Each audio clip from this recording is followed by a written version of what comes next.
So a couple of days ago, we got an email from Eric that said it's time to get back on the road. Soar America is starting again. Welcome to Soar America. Eric, our pilot, has challenged himself to fly all the way across the country from the west coast to the east coast in his sailplane in a series of connected flights. His wife Julie and I are working as his crew. Join us as we soar, drive, and camp across America.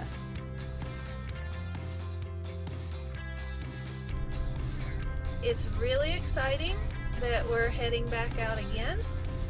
Excited to get Soar America going again. So I am starting out today, but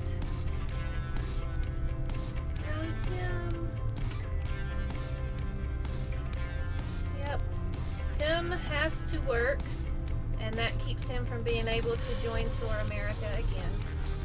So it will be 3/4 of the team. I am starting now. It is just a little after 10 a.m. and I am heading through Santa Fe and down to Brownfield, Texas to meet back up with Eric and Julie, and we're gonna start back across. I just hate I had to leave Tim. I really wish he could finish the trip with us, and I know he does too, but it's just impossible for him to work and get everything done he needs to and be able to travel like we need to and focus on Soar America. So we know it was the right decision. I just hate he's missing out on the rest, but I have the dogs with me and we're gonna go help Eric and Julie as much as we can.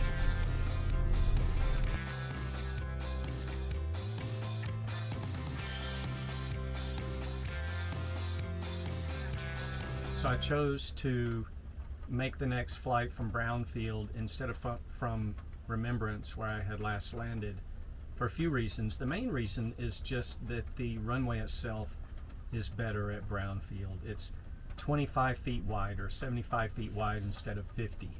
50 is just barely wider than my wings, and if a wingtip dropped, it could hit the runway lights easily, and they were just right at the edges of the runway. Plus, I think the Brownfield runway is like 50% longer. So a longer, wider runway like that is much easier and safer. But also, the route out of the area was better to the southeast. I was sort of boxed into a corner up around Lubbock at Remembrance.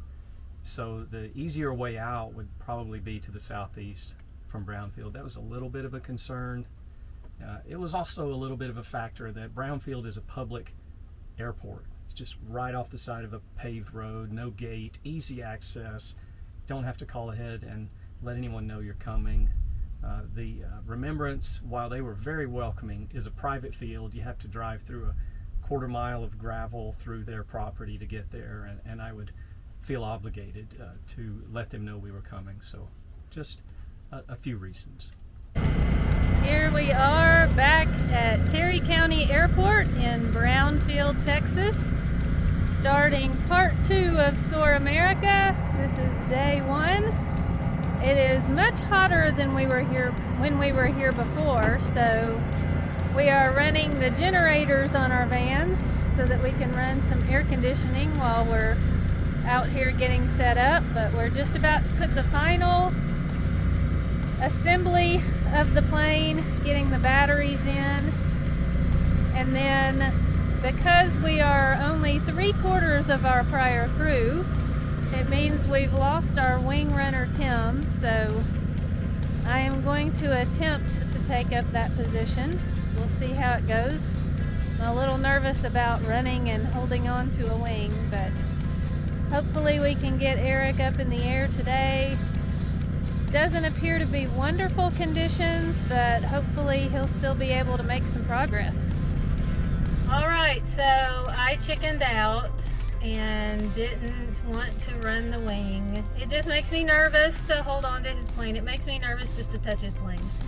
So Julie was Wonder Woman, I don't know about that. and she ran the wing and did a wonderful job. Thank you. It stayed level.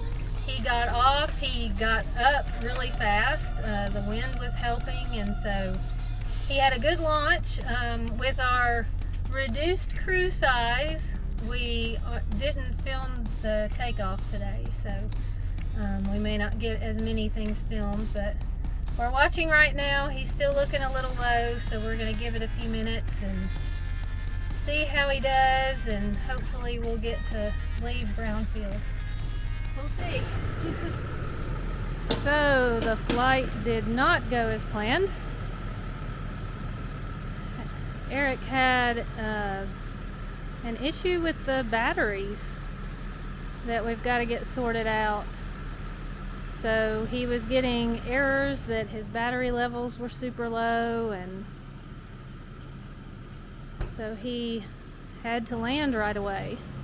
So the offensive batteries, we don't know what's happening with them. They were 100% charged this morning, but then 5 minutes into his flight, Eric's systems were telling him they were at 30%. And just now, when he started up the propeller to test, it was telling him the batteries were at 8%. So we're not sure what's wrong. We're gonna have to figure out what's going on with the batteries, but for now, we got use of a hangar again here in Brownfield, so we have a place to store the plane until we can get going again. We've got the vans in here right now, trying to keep them cool. So disappointing first day, but we just have to figure out what's going on with those batteries. What a day today. So it starts out with, we go to dump our tanks before we leave, and nothing will come out of mine. Well, turns out the hose was kinked, so that was an easy fix. We just pulled the hose out and we were fine. Eric goes to dump their tanks and their pump won't work. They've blown a fuse. So then we go searching for a fuse, and I happen to have an extra one. So I'm so glad that I had that for him. But couldn't fix it right then because we needed to get to the airport. We get to the airport, and then the whole fiasco with the batteries. Get back to the campsite tonight, and Eric gets their pump fixed to empty their tanks. But what a day. We left a little after 12. We left the campsite, and we left the airport, I think it was a little after 5. So we were there during the hottest part of the day. It was over 100 degrees today. I think we're all exhausted, and we still have to figure out what's going on with those batteries. So at this point, we don't know if this is going to continue. Eric looked at the weather. He said there's a 10% chance that we would fly tomorrow and a 20% chance the next day. But the day after that's a 70% chance. So that's looking really good. But it all depends on if he can get the batteries to hold a charge. So, I don't know. Soar America Part 2 is looking a little iffy. So we'll see what it looks like tomorrow. So one of the main things that happened was shortly after takeoff, I saw a battery charge level of 30 to 40%, something in that range, when I knew the batteries were fully charged that morning. And throughout the flight, that number just kept getting lower. And at the end, it showed 9 or 10%. And at about the same time, I got a low voltage warning. And I knew that damage could be done to the batteries permanently by running the motor with really low voltage. So I just decided to land. But after the flight, I figured out they were really at 65%, which is reasonable after 10 or 15 minutes of motor use. So it mostly boils down to I misremembered what I read in the manual. You have to do a certain thing before takeoff to reset the computer, the controller, the instrument, to know that you now have fully recharged batteries. So that 36 to 40% is probably where I left the batteries after a previous flight. So I've learned now, after rereading the manual, how to make that happen. But I had just started using a cooler to keep the batteries at the manual recommended storage temperature of about 60 degrees, and only put those batteries in the glider about half an hour before launch. So that was on my mind. That's the first flight where I had chilled the batteries.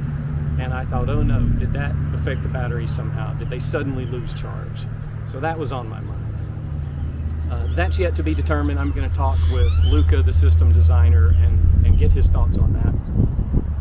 I also got a high controller temperature warning, which I'm not sure yet. I'm going to also talk with Luca about that, see what he thinks, or other FBS system owners, and see if there's a way to manage that. But my guess is that's related to just how hot it was. It was 90 to 95 degrees, launching at over 3,000 feet elevation. And maybe the system was just having to work that hard. So still have some questions, but the biggest part of it, the charge level, was user error. Failure to remember what I read in the manual. We're beginning to get the feeling that Brownfield really likes us. This town doesn't seem to want to let us go. We had the good soaring day on the day that the batteries messed up, or that the power system told us that the batteries were dead. But after that, we haven't had another good flying day. So that was Sunday. Today is Wednesday. So we sat Monday, Tuesday, Wednesday. Thursday and Friday aren't looking good. Saturday is a possibility for a fly day. But it looks possible that we could actually sit here for a week waiting for a good day to fly.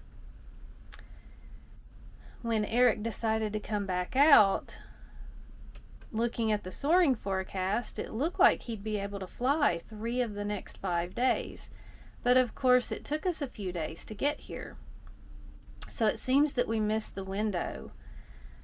So although it was good for us to take a break, get some things done that we needed to, it seems best for us to stay here and wait it out so that when there is a good day, we'll be here ready to take advantage of it.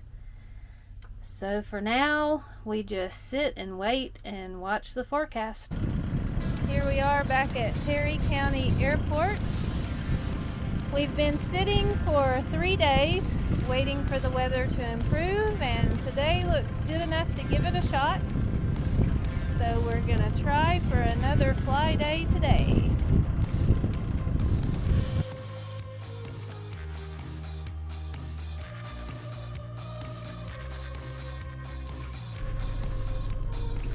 Eric had a good takeoff this morning.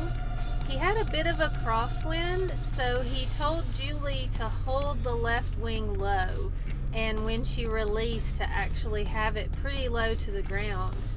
And that's what she did, and you can tell on the takeoff that it didn't take long for that left wing to pop right back up into place. So good takeoff. We are sitting right now at an airport that he knew he had made. Just waiting to hear if he is going further or if he's going to be landing here. We're happy to be on the move today. Eric landed at Avenger Field in Sweetwater, Texas, at the Sweetwater Municipal Airport. We're here at the gate right now waiting for Eric to get the gate open so that we can come in and get him. It looks like you had a good day today. They said it's been a strange day at this airport. We land, and so does a huge blimp. And yet again, we are lucky enough to find hangar space for tonight.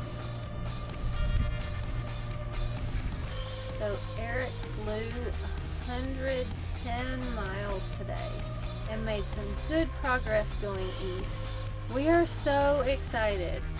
We waited for a while to get this second part of the trip going, and now that it is, it's really exciting. So we'll see if we can fly again tomorrow.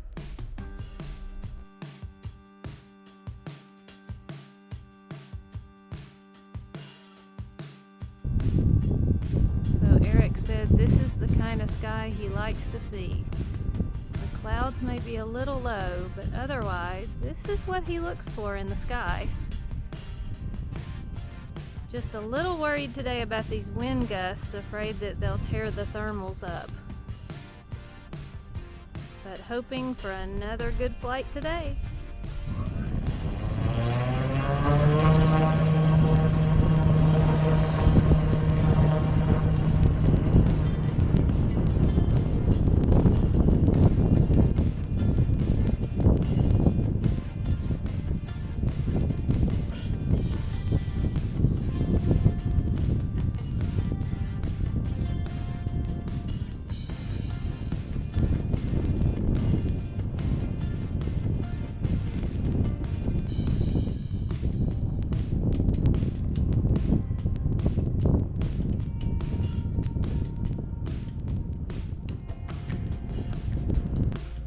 End of another good flight, and we have hangar space again, so another night where we don't have to take the plane apart. So how was the flight today? Tough. Very windy. Which when you're in the air, the wind, you don't feel the wind, of course, other than you drift with it quickly, but it makes the thermals really turbulent, ratty, broken, disorganized. I think my whole flight average climb rate in thermals was 1.5 knots. And that's just puny, very difficult to go anywhere. Eventually I just got into an area where there just wasn't enough to stay up, so I sunk out. But you got over 100 miles. I think so. I think it's going to be around 110, something like that. So good day. Yeah, especially since I was on the fence about even flying with that much wind. Had it not been a downwind flight, there's no way I could have gone upwind with lift that weak and disorganized. It just couldn't happen. But downwind, yeah. But it was mostly a crosswind. It was as much crosswind as downwind, tailwind, and that made it hard to go anywhere other than due north, which wouldn't have been any closer to the Atlantic Ocean. So I fought it and went east as far as I could. And 2 flights in a row. 2 in a row, 2 days in a row, and the forecast suggests we'll probably have 4 or 5 days off now from poor weather. All right, good job. Julie and I are out for a walk this morning here in Olney, Texas, and there are a lot of flashing lights, and it appears they have completely blocked off our road. So I don't know if they found out we wanted to be out this morning and blocked everything off for us so we'd be safe, or... And they blocked off some of the side roads too, so I don't know, they could just be throwing us a big party. We have no idea what's happening, but something big is happening in Little Olney today. You see an arch near the park. That could have been there though, it's hard to say. Yeah, we were heading up to this park to just see what it was like, but yeah, we're really not sure what's going on today. Stay tuned. We'll try to find out. Hi. Good morning. It appears we have a bicycle race. Ha! Who knew? Mystery solved. It is a bicycle race. Or a bicycle ride of some kind. These guys don't really look like they're racing. Which is good news, since that means there's no major crime happening in Olney, Texas today. We were a little worried when we stepped out and saw so many flashing lights, but we are safe. Just have to avoid the bicycles. So we finally saw a sign, and it is Pause to the Pedal 2021. So probably some kind of fundraiser for an animal shelter.